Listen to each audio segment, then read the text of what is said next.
existe, né, a necessidade de antecipação das custas pela parte requerente, pelo autor. E isso está onde? Daphne, onde está que é o autor que tem que antecipar as custas? Por que que é assim? Isso não é justo. Poxa, eu já tenho que entrar com a ação porque é um direito meu, às vezes eu estou sendo lesado num direito, por que que eu que tenho que adiantar as custas? Por que que é o meu cliente que tem que adiantar as custas? Por que não só no final o réu, o sucumbente é que vai arcar com essas custas? Porque é assim que determina a nossa lei processual no Brasil, isso não é só no Rio de Janeiro, né?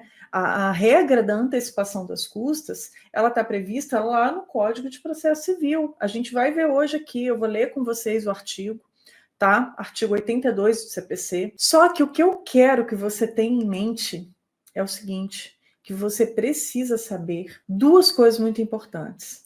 A primeira delas é que quando você sabe se antecipar no recolhimento de custas, você ganha muito tempo de processo. Quando você está ali formulando os seus pedidos, isso te faz ganhar muito tempo de processo.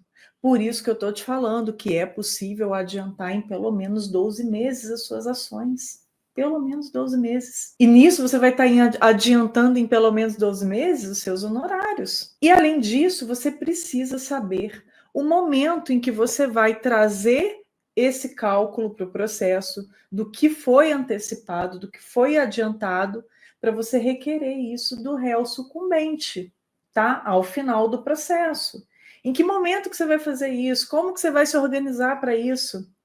É muito importante saber, que eu vou contar uma história para vocês. Há um tempo atrás, foi até em outra vara, um colega que me contou.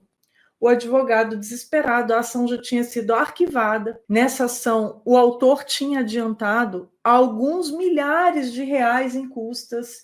A gente sabe que as custas no estado do Rio de Janeiro estão muito caras. Estão caras mesmo. É muito caro, determinados tipos de ação ficam aí em 15 mil, 20 mil, às vezes mais. E aí você antecipou essas custas. Só que aí o advogado não tinha incluído o cálculo das custas na execução dele. E aí o processo já tinha sido arquivado, enfim, o réu já tinha feito o pagamento da condenação, o valor já tinha sido levantado pelo autor. Comeu essa barriga, né? E aí ele entrou em contato desesperado, querendo agora executar só o valor das custas. Só que aí, nessa execução, beleza, perfeitamente possível? Só que levou um tempão, porque aí não conseguia, o réu não pagou, né, essas custas de forma, sem ser feitos atos expropriatórios, né, sem ser feita penhora, ele não pagou voluntariamente. E aí foi-se lá anos de processo para poder reaver esse valor do autor. E você imagina como é que esse autor ficou, como é que ficou abalada a relação dele com o advogado. É muito importante. Portanto, doutor, doutora, que vocês saibam exatamente o momento em que você precisa entrar com esse pedido. Fazer, em que momento que você vai incluir esse valor das custas antecipadas, né? Antes de pagar, depois de pagar, quando você está lá na execução. É lógico, o que foi antecipado no processo de conhecimento tem que ser na execução, mas e as custas da execução?